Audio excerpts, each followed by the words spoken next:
एक ऐसे आदमी के बारे में सोचिए जो जो कभी किसी को ना नहीं कहता। मतलब अगर किसी परिचित को रात के 2 बजे भी एयरपोर्ट जाना हो ना, तो वो अपनी नींद खराब करके भी खुशी खुशी गाड़ी निकाल लेता है।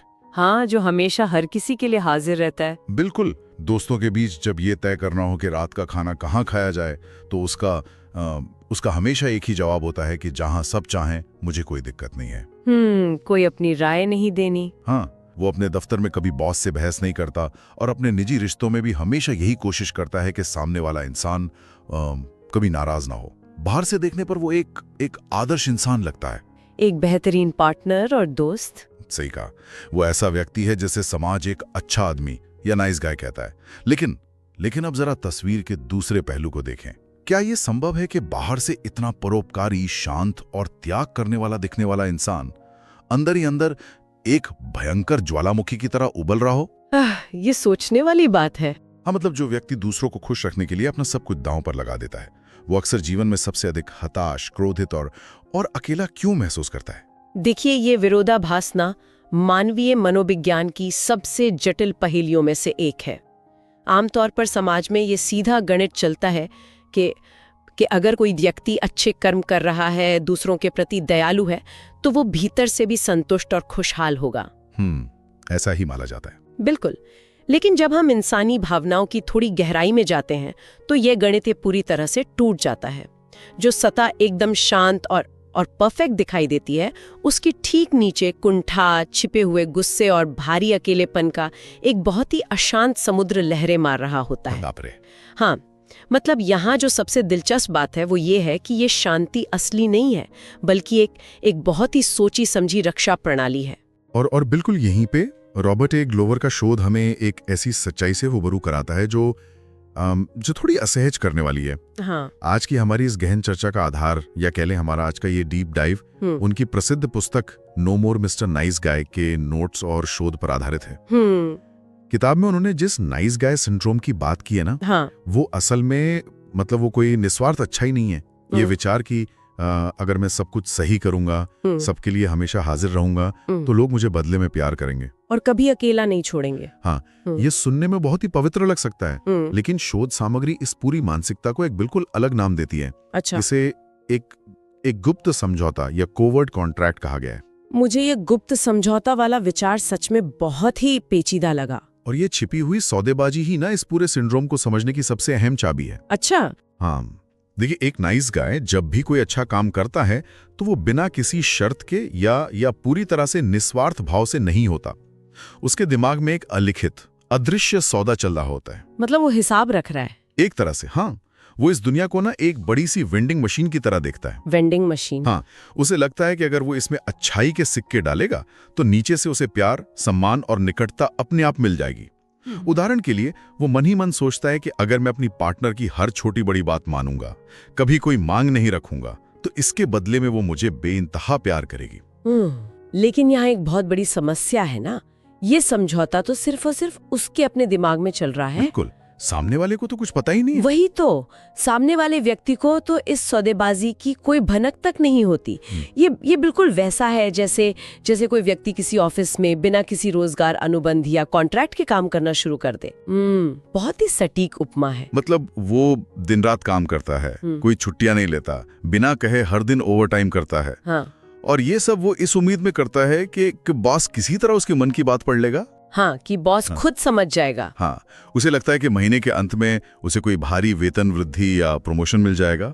और जब बॉस ऐसा नहीं करता, क्योंकि जाहिर है उसे तो पता ही नहीं है कि ऐसा कोई मौन समझौता हुआ है, तो वो व्यक्ति अंदर ही अंदर बॉस से नफरत करने लगता है। बिल्कुल, वो खुद को एक पीड़ित मानने लगता है जिसे इस्तेमाल किया गया है। लेकिन मैं ये सोच रहा था कि लोग इतने अवास्तविक और गुप्त समझौते अपने दिमाग में क्यों बना लेते हैं? यहाँ मामला सच में बहुत दिलचस्प हो जाता है। इसी वजह से ये व्यवहार लोगों को करीब लाने के बजाय अनजाने में उन्हें बहुत दूर धकेल देता है। जब नाइस गाय को वो इनाम नहीं मिलता ना, जिसकी उसने मन ही मन उम्मीद की थी, तो वो भयंकर आक्रोश और निराशा से भर जाता है। उसे लगता है कि दुनिया बहुत अनुचित है। और क्या वो ये गुस्सा दिखा पाता है? सीधे तौर पर नहीं। ये आक्रोश हमेशा छिपा नहीं रहता, लेकिन ये उसके रवैये, उसकी चुप्पी और उसके हाव भाव से बाहर रिसने लगता है। सामने वाला व्यक्ति इस छिपे हुए गुस्से और एक अजीब से भावनात्मक दबाव को महसूस करने लगता है। मतलब एक तरह की घुटन होने लगती है रिश्ते में। बिल्कुल, उन्हें समझ नहीं आता कि ये इंसान जो इतना अच्छा है, जो कभी ऊंची आवाज में बात नहीं करता, उसके आसपास इतनी घुटन क्यों है। इस घुटन का कारण यही है कि उसकी अच्छाई असल में मुफ्त नहीं है। ठीक है, आइए इसे थोड़ा और गहराई से समझते हैं। मैं यहाँ थोड़ी उलझन में हूँ और मैं इस बात को चुनौती देना चाहूंगा। हाँ, बताइए। क्या किसी इंसान के लिए कुछ अच्छा करना और बदले में थोड़ी सी उम्मीद रखना स्वाभाविक नहीं है? मतलब ये तो इंसानी फितरत है ना। हम सब चाहते हैं कि अगर हम किसी के साथ अच्छे हैं तो वो भी हमारे साथ अच्छा हो। ओ, आपकी बात अपनी जगह सही है कि पारस्परिकता की उम्मीद करना मानवीय है। तो फिर समस्या क्या है? वो सीधे जाकर ये क्यों नहीं कहते कि मुझे ये चाहिए? ये रणनीति इतनी बुरी तरह से विफल हो रही है, फिर भी कोई इसे क्यों अपनाता है? देखिए, एक स्वस्थ रिश्ते में उम्मीदें स्पष्ट रूप से बताई जाती हैं। अगर किसी को कुछ चाहिए तो वो खुलकर मांगता है, लेकिन नाइस गाय ऐसा नहीं कर सकता, क्योंकि उसके अंदर अस्वीकृति यानी रिजेक्शन का एक बहुत ही गहरा खौफ बैठा होता है। अच्छा, रिजेक्शन का डर? हाँ, सीधे तौर पर कुछ मांगना एक जोखिम भरा काम है। अगर उसने कुछ मांगा और सामने वाले ने ना कह दिया तो वो उस दर्द को बर्दाश्त नहीं कर सकता। तो वो ये घुमावदार रास्ता अपनाता है। बिल्कुल। और जब आप पूछते हैं कि ये सब शुरू कहाँ से होता है, तो शोध सामग्री इसकी जड़ों को सीधे बचपन के अनुभवों तक ले जाती है। बचपन? तो क्या ये परवरिश से जुड़ी कोई समस्या है? क्योंकि ये समझना बहुत जरूरी है कि ये मानसिक प्रोग्रामिंग आखिर लिखी कहाँ जाती है। हाँ, कोई भी बच्चा जन्म से अपने दिमाग में ऐसे गुप्त समझौते लेकर पैदा नहीं होता। ये एक सीखी हुई सर्वाइवल रणनीति है। बहुत से लड़के ऐसे माहौल में बड़े होते हैं जहां वे अनजाने में ये सीख लेते हैं कि अपनी ज़रूरतों को सामने रखना या अपना गुस्सा जाहिर करना असुरक्षित है। किस तरह का माहौल? इसके पीछे कई तरह की पारिवारिक परिस्थितियां हो सकती हैं। उदाहरण के तौर पर हो सकता है कि उनके माता पिता बहुत अधिक आलोचना करने वाले रहे हों, जहां बच्चे की हर छोटी गलती पर उसे डांटा गया हो। बिल्कुल। ऐसे में बच्चा सीखता है कि ध्यान खींचने या सुरक्षित रहने का एकमात्र तरीका पूर्ण और त्रुटिहीन होना है। मतलब परफेक्ट होना। हाँ, या फिर घर में पिता अनुपस्थित रहे हों, जिससे बच्चे को एक स्वस्थ पुरुष की पहचान का कोई मॉडल ही नहीं मिला। एक और स्थिति होती है जहां माताएं भावनात्मक रूप से बहुत अधिक हावी होती हैं। जहां बच्चा अनजाने में खुद को अपनी माँ का भावनात्मक सहारा बना लेता है। सही कहा। वो ये मान लेता है कि उसका अपना कोई वजूद नहीं है, बल्कि उसका काम सिर्फ दूसरों की तकलीफें कम करना है। बाप रे, इसे सुनकर ऐसा लगता है कि उस बच्चे के कंधों पर कितनी कम उम्र में दुनिया भर का बोझ आ जाता है। तो ऐसे माहौल में एक बच्चा खुद को भावनात्मक रूप से बचाने के लिए करता क्या है?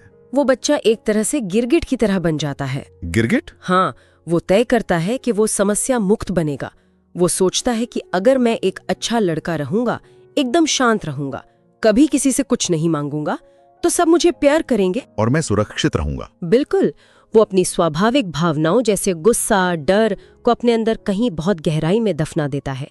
लेकिन ग्लोवर अपनी किताब में स्पष्ट करते हैं कि इस पूरी प्रक्रिया की असली जड़ एक बहुत ही स्याह भावना है, और वो है शर्म।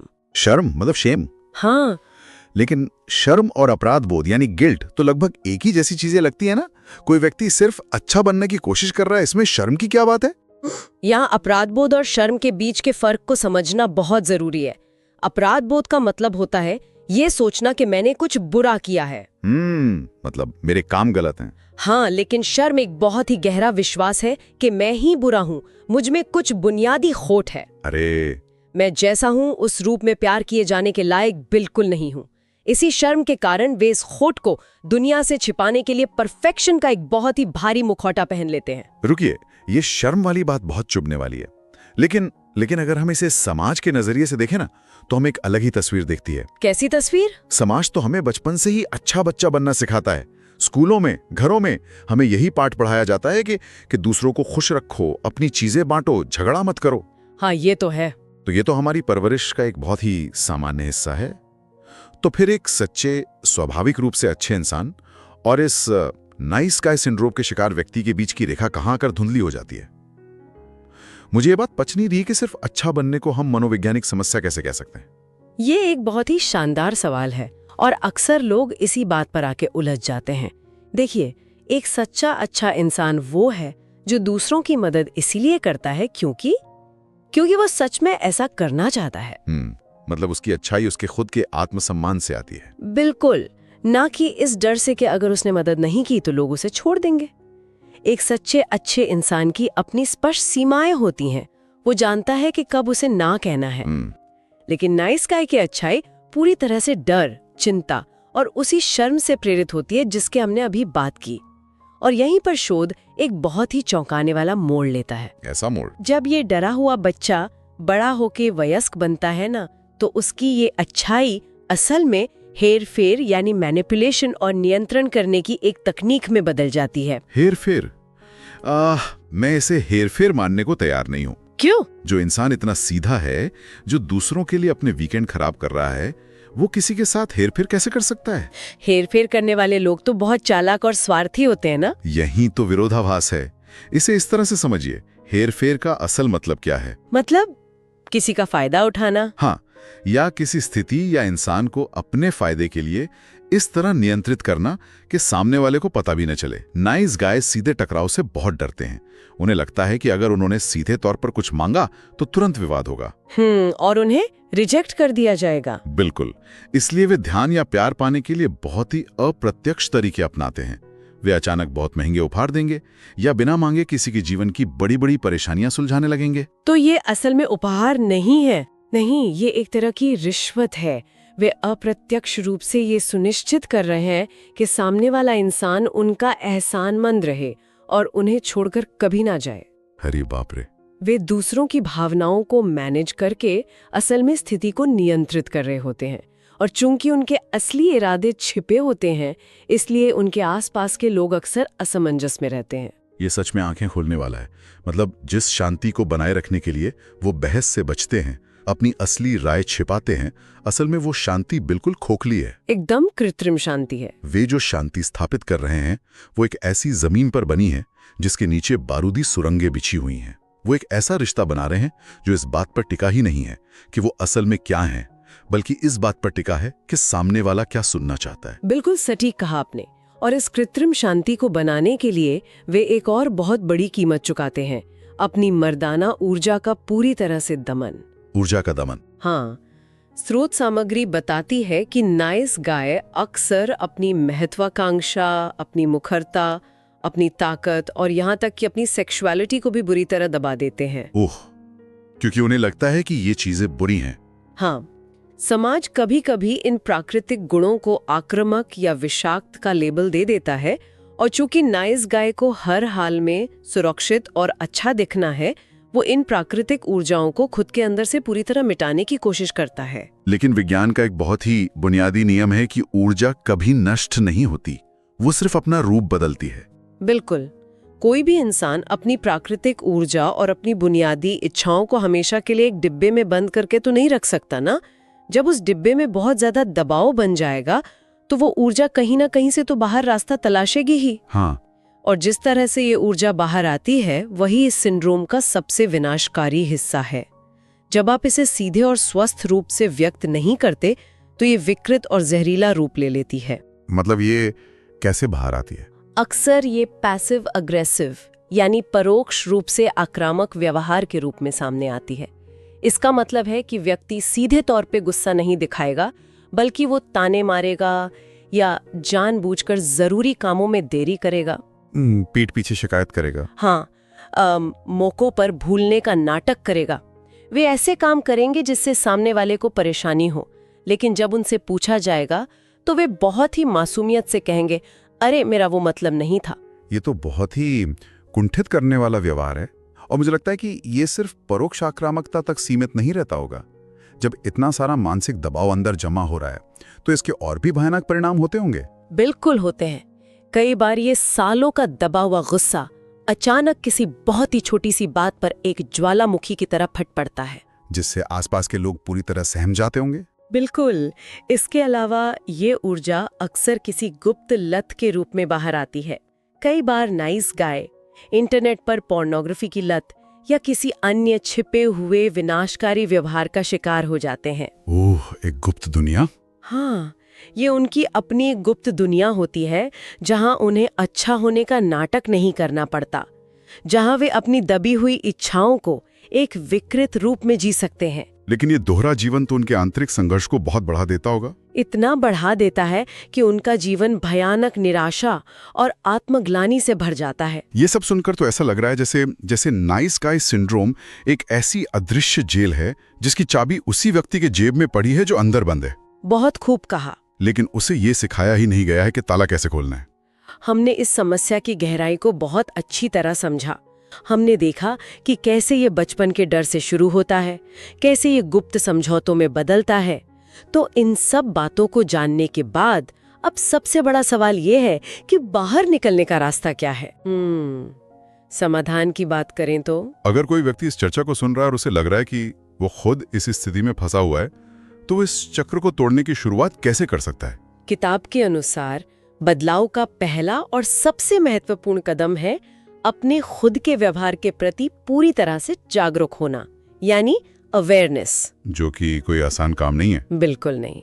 किताब पढ़ने वाले या इस अवधारणा को समझने वाले कई पुरुषों के लिए ये एक बहुत ही झकझोर देने वाला अनुभव होता है। मतलब शीशे में अपनी असली सूरत देखने जैसा? हाँ, जब वे पहली बार समझते हैं कि उनके लोगों को खुश करने के तरीके और उनका दबा हुआ गुस्सा असल में कोई महानता नहीं है, बल्कि एक गहरी समस्या है, तो ये एहसास बेहद असुविधाजनक होता है। उन्हें सबसे पहले इस भ्रम को तोड़ना पड़ता है कि नाइस गाय होना और एक अच्छा इंसान होना दोनों एक ही बात है। लेकिन अगर वे अचानक से हर बात में सहमति जताना बंद कर दें और लोगों को खुश करना छोड़ दें, तो क्या समाज उन्हें स्वार्थी या बुरा नहीं मान लेगा? यही तो उनका सबसे बड़ा डर है। हाँ, क्योंकि बचपन से तो उन्हें यही डर सिखाया गया है। कोई व्यक्ति अपनी असलियत को कैसे अपनाए बिना इस डर के कि लोग उसे छोड़ देंगे। मुझे ये जानना है कि एक स्वस्थ और वास्तविक इंसान की मानसिकता असल में कैसी होती है। अगर हम इसे बड़े परिप्रेक्ष्य से जोड़ें तो हम पाएंगे कि एक पूरी तरह से विकसित और स्वस्थ व्यक्ति वो है जो अपनी कमियों, अपनी सीमाओं और अपनी इच्छाओं को बिना किसी शर्म के स्वीकार करता है। मतलब वो परफेक्शन का दिखावा नहीं करता? बिल्कुल नहीं। वो ये समझता है कि दुनिया भर की स्वीकृति पाने से ज्यादा महत्वपूर्ण उसकी अपनी सत्यनिष्ठा और उसका आत्मसम्मान है, उसकी इंटेग्रिटी है। वो खुद को दूसरों के लिए इसलिए कुर्बान नहीं करता कि बदले में उसे प्यार की भीख मिलेगी। वो ये सीखता है कि अपनी जरूरतों को प्राथमिकता देना स्वार्थ नहीं है, बल्कि ये मानसिक रूप से स्वस्थ रहने की बुनियादी जरूरत है। मुझे लगता है कि यहीं पर सीमा यानी बाउंड्रीज तय करने का सबसे बड़ा महत्व सामने आता है। बिल्कुल। अक्सर ऐसा होता है कि नाइस गाय को लगता है कि अगर उसने किसी काम के लिए ना कह दिया या अपनी कोई सीमा तय कर दी तो वो एक बुरा और रूखा इंसान बन जाएगा। और ये उनके जीवन की सबसे बड़ी गलतफहमी है, जिसे तोड़ना बहुत जरूरी है। सीमाएं तय करने का मतलब रूखा होना या लोगों से कट जाना नहीं है। तो फिर क्या है? वास्तव में अपनी सीमाएं स्पष्ट करना दिखावे की जगह सच्चाई पर आधारित रिश्ते बनाने की पहली सीढ़ी है। जब आप अपनी जरूरतें स्पष्ट रूप से बताते हैं, जब आप पूरी सहजता के साथ उन चीजों के लिए ना कहते हैं जो आप नहीं करना चाहते, तो आप असल में सामने वाले को ये मौका दे रहे हैं कि वो आपसे एक वास्तविक और सच्चे इंसान के रूप में जुड़े। मतलब आप उन्हें अपनी असलियत से मिला रहे हैं। हाँ, अपने उस परफेक्शन वाले झूठे मुखौटे से नहीं। और मनोविज्ञान में ये बार बार साबित हुआ है कि प्रामाणिकता और सच्चाई किसी भी दिखावटी पूर्णता से कहीं ज्यादा आकर्षक और टिकाऊ होती है। ये सच में एक बहुत ही शक्तिशाली और मुक्ति देने वाला विचार है। तो अगर हम आज की इस पूरी गहन चर्चा के पन्नों को एक साथ समेटे, तो जो सबसे बड़ी बात उभर कर आती है वो ये है कि सच्ची संतुष्टि और गहरा प्यार कभी भी परफेक्शन के पीछे छुपकर हासिल नहीं किया जा सकता। बिल्कुल सही। नाइस गाय होना असल में एक बहुत ही थका देने वाला मानसिक प्रदर्शन है, जहां आप 24 घंटे एक ऐसा किरदार निभा रहे हैं जो आप असल में हैं ही नहीं। और इस पूरे नाटक की सबसे दुखद बात यह है कि इसमें न तो आप खुद कभी खुश रह पाते हैं और न ही आपके आसपास के लोग वो सच्ची घनिष्ठता महसूस कर पाते हैं जिसकी उन्हें तलाश है। एकदम खोखला बना जाता है। हाँ, सच्ची स्वतंत्रता अपनी वास्तविक पहचान को पूरे साहस के साथ अपनाने में है, अपनी सारी कमियों के साथ, अपनी इच्छाओं के साथ और अपनी मजबूत सीमाओं के साथ। ऐसा करने से ही आप डर और सौदेबाजी पर टिके रिश्तों के बजाय ईमानदारी और सम्मान पर आधारित सच्चे रिश्ते बना सकते हैं। मैं इससे पूरी तरह सहमत हूँ। ये पूरी यात्रा कम दयालु होने या एक कठोर इंसान बनने के बारे में बिल्कुल नहीं है। बिल्कुल। बल्कि ये यात्रा अपने अंदर से और अधिक वास्तविक होने के बारे में है। ये अपने दिमाग में चल रहे उन गुप्त समझौतों को हमेशा के लिए खत्म करने और जीवन को उसकी पूरी सच्चाई और पारदर्शिता के साथ जीने के बारे में है। जब आप सच बोलना शुरू करते हैं तो शुरुआत में घर्षण हो सकता है, लेकिन अंततः वही आपको शांति देता है। क्या बात है। और इस चर्चा को विराम देने से पहले मैं चाहता हूं कि हम सब एक अंतिम विचार पर थोड़ा और गहराई से मनन करें। हमने आज पूरी चर्चा में ये देखा कि कैसे एक नाइस गाय अपनी कमियों को दुनिया से छिपाने के लिए परफेक्शन का एक बहुत ही भारी मुखौटा पहनता है। उसे लगता है कि अगर उसकी कमियां छिप गईं तो सब उसे प्यार करेंगे। लेकिन क्या ये संभव है कि हमारे जीवन में जो लोग हैं, हमारे जीवन साथी, हमारे दोस्त, हमारे बच्चे, वे वास्तव में हमारी पूर्णता से नहीं बल्कि हमारी उन्हीं कमियों से ही सबसे ज्यादा जुड़ना चाहते हो? ओह, ये बहुत ही गहरा विचार है। हाँ, मतलब हम हमेशा परफेक्शन का मुखौटा इसलिए पहनते हैं ये सोचकर कि लोग हमें कभी छोड़कर नहीं जाएंगे, लेकिन शायद वो मुखौटा ही वो सबसे बड़ी और मजबूत दीवार है जो सच्चे मानवीय जुड़ाव और बिना शर्त वाले प्यार को हम तक पहुंचने से रोक रही है। बिल्कुल। शुरुआत में हमने जिस एकदम शांत, कभी ना नहीं कहने वाले और हमेशा समझौते करने वाले आदर्श आदमी की कल्पना की थी, शायद उसे एक आदर्श इंसान बनने की कोई जरूरत ही नहीं है। बिल्कुल नहीं। शायद इस दुनिया को और उसके अपनों को बस एक असली इंसान की जरूरत है। मान लीजिए वीकेंड का दिन है, बहुत आराम से सोफे पर बैठे हैं और तभी ऑफिस के एक कलीग का फोन आता है कि उसे एक प्रोजेक्ट में अर्जेंट मदद चाहिए। उफ, ये तो बहुत ही इरिटेटिंग सिचुएशन होती है ना? अंदर ही अंदर भयंकर गुस्सा आ रहा है क्योंकि ये पूरे हफ्ते की थकान मिटाने का इकलौता दिन है। लेकिन मुंह से अचानक निकलता है, हाँ बिल्कुल, कोई प्रॉब्लम नहीं, मैं कर दूंगा। और फिर पूरा वीकेंड उस काम को करते हुए अंदर ही अंदर कुड़ते रहना पड़ता है। एग्जैक्टली। और जब वो कलीग सोमवार को थैंक यू बोलता है तो चेहरे पर एक बड़ी सी स्माइल लाकर कहना पड़ता है कि अरे इसमें क्या बड़ी बात थी, एनी टाइम। क्या इस तरह की स्थिति जानी पहचानी लगती है? मुझे लगता है कि बहुत से लोग इससे रिलेट कर सकते हैं। बिल्कुल। और आज हम इसी विषय पर बहुत गहराई से बात करने वाले हैं। आज की हमारी इस डीप डाइव का फोकस रॉबर्ट ग्लोवर की किताब नो मोर मिस्टर नाइस गाय पर है, जो कि एक बहुत ही आई ओपनिंग किताब है। सच में हम ये समझने की कोशिश करेंगे कि हमेशा अच्छा बने रहने की ये जो मजबूरी है ना, ये असल में कोई अच्छाई नहीं है बल्कि हमारी जिंदगी को बर्बाद करने वाला एक बहुत बड़ा जाल है। बिल्कुल। और ये एक ऐसा विषय है जिस पर अक्सर लोग बात करने से कतराते हैं, क्योंकि नाइस गाय या हमेशा अच्छा बने रहने वाला इंसान होना समाज की नजर में तो बहुत ही पॉजिटिव बात है। हाँ, मतलब हमें बचपन से ये तो सिखाया जाता है कि अच्छे बनो, दूसरों की मदद करो, कभी किसी को ना मत कहो। लेकिन रॉबर्ट ग्लोवर अपनी किताब में इसके पीछे का जो मनोविज्ञान उजागर करते हैं वो काफी चौंकाने वाला है। यहाँ बात सच में दयालु होने की नहीं हो रही है। तो फिर असल में ये नाइस गाय है कौन? यहाँ बात हो रही है एक ऐसे इंसान की जो अच्छा इसलिए बन रहा है क्योंकि वो डरता है। उसे लगता है कि अगर वो अपनी असली भावनाएं दिखाएगा या गुस्सा करेगा तो लोग उसे छोड़ देंगे। वाह, मतलब अच्छाई के पीछे असल में एक गहरा डर छुपा है। एग्जैक्टली। और यहीं पर सबसे बड़ा सवाल उठता है कि आखिर ऐसा होता क्यों है? ग्लोवर अपनी किताब में इसका सीधा कनेक्शन हमारे बचपन से जोड़ते हैं, जो मुझे बहुत दिलचस्प लगा। हाँ, क्योंकि कोई भी इंसान अचानक से 25 साल की उम्र में तो ऐसा नहीं बन जाता। बिल्कुल नहीं। ये बचपन की वो गहरी आदतें हैं जो हमारे व्यक्तित्व की नींव में बैठ जाती हैं। मतलब कोई बच्चा जब बड़ा हो रहा होता है तो उसके आसपास का माहौल उसे बहुत शेप करता है। मनोविज्ञान में इसे बहुत स्पष्ट रूप से देखा गया है।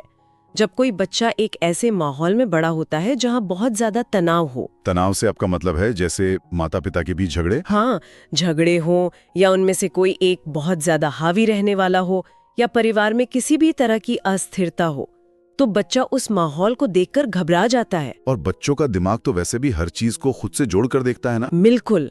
बच्चों का दिमाग बहुत ही आत्म केंद्रित या ईगोसेंट्रिक तरीके से काम करता है।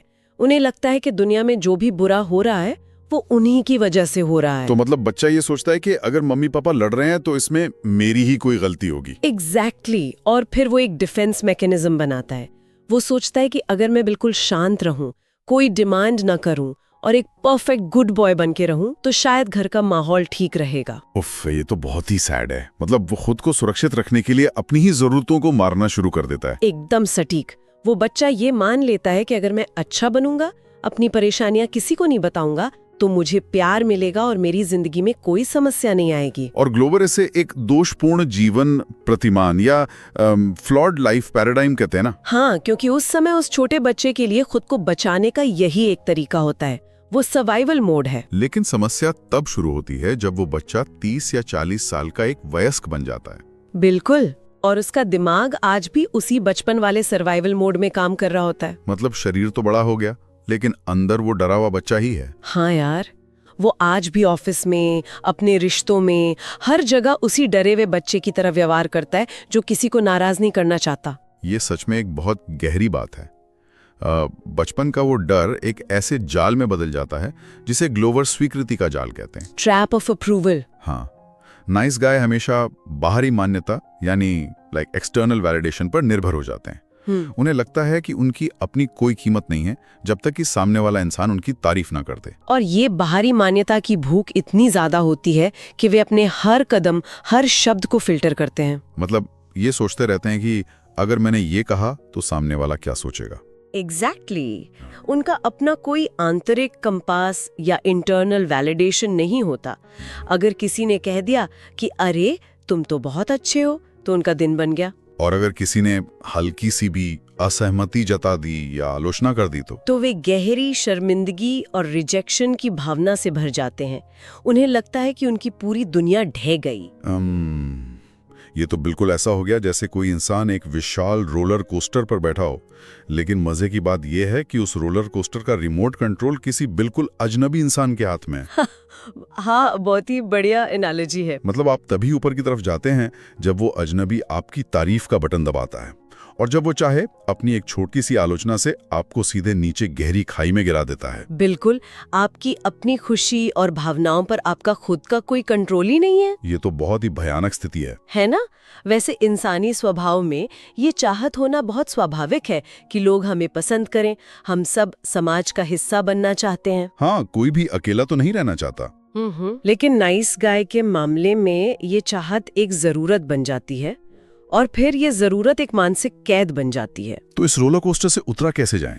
इस रोलर कोस्टर से उतरने का इकलौता तरीका ये है कि इंसान आंतरिक मान्यता विकसित करे। और आंतरिक मान्यता का सीधा सा मतलब ये है कि अपने फैसले और अपना व्यवहार अपने खुद के उसूलों पर तय करना। बिल्कुल, न कि इस डर से कि दुनिया क्या कहेगी। लेकिन यहाँ एक बहुत बड़ा पेच है।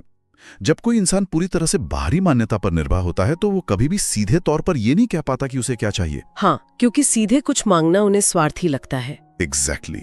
और इसी से जन्म होता है उस कॉन्सेप्ट का जिसे ग्लोवर हिडन कॉन्ट्रैक्ट्स या गुप्त समझौते कहते हैं। सच बताऊं तो ये मुझे इंसानी व्यवहार का एक बहुत ही अजीब लेकिन 100% सच लगने वाला पहलू लगा। हिडन कॉन्ट्रैक्ट्स असल में नाइस गाय सिंड्रोम का सबसे क्लासिक और सबसे ज्यादा विनाशकारी लक्षण है। मतलब ये काम कैसे करते हैं? चूंकि नाइस गाय को बचपन से ये लगता है कि अपनी जरूरतें मांगना बुरा है, इसलिए वो सीधे कुछ भी नहीं मांगते। इसके बजाय वो एक अदृश्य स्कोरबोर्ड लेके चलते हैं। एक इनविजिबल स्कोरबोर्ड? हाँ, उनका फॉर्मूला बहुत सीधा होता है। मैं तुम्हारे लिए बहुत सारे अच्छे काम करूंगा, तुम्हारी हर जरूरत पूरी करूंगा, और बदले में तुम बिना मेरे कहे मुझे प्यार दोगे। थोड़ा रुकिए, क्या ये एक तरह का भावनात्मक ब्लैकमेल नहीं है? आप ऐसा कह सकते हैं। मतलब सोचिए, कोई इंसान चुपचाप किसी का बिल भर देता है या किसी के लिए बहुत सारे एहसान कर देता है, और फिर उम्मीद करता है कि सामने वाला जिंदगी भर उसका कर्जदार रहेगा या उसे एक खास तरह का प्यार देगा। हाँ, और मजे की बात तो ये है कि सामने वाले इंसान को इस तथाकथित डील या समझौते के बारे में कभी कुछ बताया ही नहीं गया था। वही तो, सामने वाले को तो पता ही नहीं है कि वो किसी कॉन्ट्रैक्ट का हिस्सा है। बिल्कुल, तकनीकी रूप से देखें तो ये एक तरह का इमोशनल मैनिपुलेशन ही है, भले ही नाइस गाय इसे ऐसा ना मानते हों। उनके दिमाग में तो वो बस एक अच्छे इंसान है। एग्जैक्टली, उनके दिमाग में तो वे बहुत अच्छे, त्यागी और मददगार इंसान हैं। मैं इसका एक बहुत ही आम उदाहरण देती हूँ। मान लीजिए एक इंसान घर के सारे काम करता है, अपनी पार्टनर की हर बात सुनता है, उसके लिए फूल लेकर आता है। वो ये सब इसलिए नहीं कर रहा क्योंकि उसे ये करना सच में पसंद है, बल्कि इसलिए कर रहा है क्योंकि उसके दिमाग में एक गुप्त समझौता चल रहा है कि आज रात इसके बदले में मुझे शारीरिक या भावनात्मक अंतरंगता मिलेगी। वाओ! और जब पार्टनर कहती है कि मैं बहुत थकी हुई हूँ, मुझे सोना है, तब क्या होता है? तब वो नाइस गाय अंदर ही अंदर फट पड़ता है। क्योंकि उसका कॉन्ट्रैक्ट टूट गया। बिल्कुल, वो सीधे कुछ नहीं कहेगा कि उसे बुरा लगा है, लेकिन वो दरवाजे जोर से बंद करेगा, पैसिव अग्रेसिव तरीके से बात करेगा। और इंदर ही अंदर सोचेगा कि मैंने इतना सब कुछ किया और मुझे क्या मिला। हाँ, जबकि पार्टनर पूरी तरह से कंफ्यूज होती है कि अचानक इसे क्या हो गया, क्योंकि उसे तो उस डील के बारे में पता ही नहीं था ना। ये तो सच में बहुत टॉक्सिक पैटर्न है। और इसीलिए किताब में इस बात पर बहुत जोर दिया गया है कि आपको अपनी जरूरतें सीधे और स्पष्ट शब्दों में मांगनी होंगी। लेकिन यार, जो इंसान जिंदगी भर अपनी भावनाएं छुपाता रहा हो, जिसके दिमाग में ये बैठा हो कि कुछ मांगना मतलब बुरा इंसान बनना, उसके लिए अचानक से ये कहना कि मुझे ये चाहिए बहुत डरावना होता होगा। अरे, शुरुआत में तो ये पहाड़ चढ़ने जैसा लगता है, बहुत असहज होता है, पसीने छूट जाते होंगे। बिल्कुल, लेकिन लंबे समय में यही स्पष्ट संवाद रिश्तों में असली ईमानदारी लाता है। और जब आप स्पष्ट रूप से संवाद करना शुरू करते हैं तो आपको एक और बहुत महत्वपूर्ण स्किल सीखना पड़ता है, ना कहना, अपनी स्वस्थ सीमाएं तय करना। सीमाएं तय करना नाइस गाय के लिए एक और बड़ा संघर्ष है, क्योंकि ना कहने का मतलब है किसी को निराश करना, और किसी को निराश करने का विचार ही उन्हें पैनिक कर देता है। ओहो। इसलिए वे अपनी क्षमता से ज्यादा काम ले लेते हैं, खुद को पूरी तरह से थका देते हैं, और इसी चक्कर में लोग उनका फायदा उठाने लगते हैं। एग्जैक्टली। लेकिन सीमाएं तय करना कोई स्वार्थ नहीं है, बल्कि यह आत्मसम्मान है। ना कहने की क्षमता आपके समय और आपकी ऊर्जा की रक्षा करती है। सही बात है। और इसके साथ ही मनोविज्ञान का एक बहुत ही गहरा सिद्धांत जुड़ता है, अपनी परछाई या शैडो को अपनाना। कार्ल जुंग की थ्योरी में यह एक बहुत ही पावरफुल विचार है। हाँ, ये शैडो वाला कॉन्सेप्ट बहुत ही दिलचस्प है। नाइस गाय हमेशा दुनिया के सामने खुद को दोष रहित और परफेक्ट दिखाने की कोशिश करते हैं। उनके अंदर जो भी स्वाभाविक मानवीय कमियां होती हैं, जैसे गुस्सा आना, स्वार्थी विचार आना या अपनी कोई गहरी इच्छा, वो उन सब को छिपाकर एक गहरे तहखाने में बंद कर देते हैं। उसी को शैडो कहा जाता है। बिल्कुल, उन्हें लगता है कि अगर दुनिया ने उनके इन अपूर्ण हिस्सों को देख लिया तो उन्हें प्यार नहीं मिलेगा, कोई उन्हें एक्सेप्ट नहीं करेगा। लेकिन सच्चाई ये है कि जब आप अपने किसी हिस्से को दबाते हैं तो वो खत्म नहीं होता। हाँ, वो बस सतह के नीचे सुलगता रहता है और अक्सर एक बहुत ही भद्दे रूप में बाहर आता है, जैसे कि अचानक से भड़क जाना या पैसिव अग्रेसिव होना। तो इसका समाधान क्या है? सच्ची ग्रोथ तब होती है जब कोई इंसान अपनी इन कमियों को स्वीकार करे। अपनी खामियों को अपनाना ही सच्चे आत्मविश्वास की निशानी है। हाँ, लेकिन एक बात बताइए, मान लीजिए कोई इंसान इस चर्चा को सुन के अचानक कल से अपनी सीमाएं तय करने लगे। ओके। जो इंसान जीवन भर यस मैन रहा है, वो अचानक से लोगों को ना कहना शुरू कर दे, तो क्या उसके आसपास के लोग अचानक से उसे एक बुरा इंसान, स्वार्थी या बदतमीज नहीं समझने लगेंगे? ये एक बहुत ही प्रैक्टिकल चिंता है, और सच्चाई ये है कि हाँ, बिल्कुल ऐसा ही होगा। सच में? हाँ, शुरुआत में रिश्तों में भारी उथल-पुथल मचेगी। जो लोग इतने सालों से उस इंसान के यस मैन होने का फायदा उठा रहे थे, उन्हें ये नया बदलाव बिल्कुल पसंद नहीं आएगा। वे विरोध करेंगे, शायद गुस्सा भी हो। तो क्या इस विरोध से डरकर वापस उसी पुराने नाइस गाय वाले खोल में लौट जाना चाहिए? बिल्कुल नहीं। क्यों नहीं? क्योंकि ये उथल-पुथल और ये विरोध असल में एक नेचुरल फिल्टर की तरह काम करता है। फिल्टर की तरह? मतलब जो बुरे लोग हैं वो खुद ही दूर हो जाएंगे? एग्जैक्टली। जब आप अपनी सीमाएं तय करते हैं तो जो लोग सिर्फ आपके उपयोगी होने की वजह से आपके आसपास थे, वे छटकर दूर हो जाएंगे। वाओ। और जो लोग सच में आपकी परवाह करते हैं, वे भले ही शुरुआत में थोड़ा हैरान हो, लेकिन अंततः वो आपके इस नए आत्मसम्मान से भरे रूप का सम्मान करना सीख जाएंगे। ये बहुत ही पावरफुल विचार है। और जब हम अपनी पूरी असलियत को अपनाने की बात करते हैं तो ग्लोवर एक और बहुत ही विवादास्पद लेकिन जरूरी विषय की ओर इशारा करते हैं। आप पौरुष ऊर्जा की बात कर रहे हैं ना? हाँ, पौरुष ऊर्जा या मास्कुलिन एनर्जी को अपनाना और अपने जीवन की पूरी जिम्मेदारी लेना। ये एक ऐसा बिंदु है जहां बहुत सारा भ्रम पैदा होता है। नाइस गाय सिंड्रोम का एक बड़ा कारण ये भी है कि कई लोगों को समाज या उनके माहौल से ये मैसेज मिल जाता है कि मैस्कुलिनिटी कुछ बहुत ही खतरनाक या बुरी चीज है। हाँ, क्योंकि अक्सर मीडिया या समाज में मैस्कुलिनिटी को डोमिनेंस या गुंडागर्दी के रूप में दिखाया जाता है। बिल्कुल। और इस डर की वजह से कई नाइस गाय अपने स्वाभाविक महत्वाकांक्षा, अपने आत्मविश्वास और अपने अंदर की दृढ़ता को पूरी तरह से दबा देते हैं। उन्हें लगता है कि असर्टिव होना मतलब बुरा इंसान होना। और जब इन स्वाभाविक ऊर्जाओं को जानबूझकर दबाया जाता है तो इंसान अंदर ही अंदर बहुत शक्तिहीन महसूस करने लगता है। अब ऊर्जा हवा में तो गायब होती नहीं है, वो विकृत होकर उसी पैसिव अग्रेसिव व्यवहार या भीतरी भीतर सुलगने वाली गहरी नाराजगी के रूप में बाहर आती है। तो स्वस्थ पौरुष ऊर्जा असल में है क्या? स्वस्थ पौरुष ऊर्जा का मतलब दूसरों पर नियंत्रण करना या उन्हें डराना बिल्कुल नहीं है। इसका मतलब है अपने भीतर का आत्मविश्वास, अपने उसूलों पर मजबूती से खड़े होने की रीढ़ होना। यार, इसे समझने के लिए मुझे एक बहुत ही साधारण सी एनालॉजी याद आ रही है। हाँ, बताइए। जीवन जीना ऐसा है जैसे कोई कार चलाना। अब अपनी पूरी जिम्मेदारी लेने का और अपनी ऊर्जा को सही दिशा में इस्तेमाल करने का मतलब है कि उस कार का स्टीयरिंग व्हील खुद अपने हाथों में मजबूती से थामना। अगर आप गलत दिशा में जा रहे हैं या रास्ता भटक गए हैं तो इसके लिए आप बगल में बैठे यात्री पर नहीं चिल्ला सकते कि अरे तुम्हारी वजह से मैं भटक गया। आपको खुद स्टीयरिंग को सही दिशा में घुमाना होगा। क्या बात है, बहुत ही शानदार और रिलेटेबल उदाहरण है। जिम्मेदारी लेना ही इस पूरे नाइस गाय सिंड्रोम को तोड़ने का मूल मंत्र है। मतलब हमेशा दूसरों को ब्लेम करना बंद करना होगा। एग्जैक्टली। नाइस गाय अक्सर एक विक्टिम माइंडसेट में जीते हैं। वे अपनी नाखुशी के लिए हमेशा गुप्त रूप से दूसरों को दोष देते हैं कि उनका बॉस उन्हें नहीं समझता या उनका पार्टनर उनकी कदर नहीं करता। हाँ, या कि दुनिया बहुत जालिम है। लेकिन जब तक वे स्टीयरिंग व्हील पर दूसरों का हाथ मानते रहेंगे, वे कभी अपनी लाइफ में बदलाव नहीं ला पाएंगे। अपनी पसंद, अपने व्यवहार और अपनी सीमाओं की जिम्मेदारी खुद लेनी होगी। बिल्कुल। और जब कोई इंसान इस स्तर की जिम्मेदारी ले लेता है और उस परफेक्शन का भारी मुखौटा उतार फेंकता है, तो इसका सबसे बड़ा असर उसके करीबी रिश्तों पर पड़ता है। हाँ, रिश्तों वाला हिस्सा पढ़ते हुए तो सच में मेरा दिमाग घूम गया था। हाँ, क्यों? क्योंकि नाइस गाय के दिमाग में एक बहुत बड़ी गलतफहमी यह होती है कि अगर वे एक परफेक्ट पार्टनर बनेंगे जो हमेशा हर बात पर सहमति जताता हो, जो कभी बहस ना करे, तो बदले में उन्हें एक परफेक्ट और प्यार भरा रिश्ता मिलेगा। ये तो सबसे बड़ा मिथ है।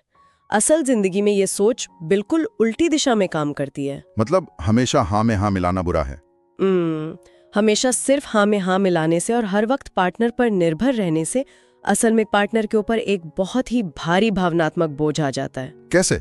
जरा सोचिए, अगर किसी इंसान की अपनी कोई खुशी, अपना कोई लक्ष्य है ही नहीं और उसकी पूरी दुनिया सिर्फ आप पर निर्भर है, तो एक समय बाद ये प्यार नहीं लगता, ये दम घोटने वाला एक दबाव बन जाता है। उफ, यही तो वो पैराडॉक्स है।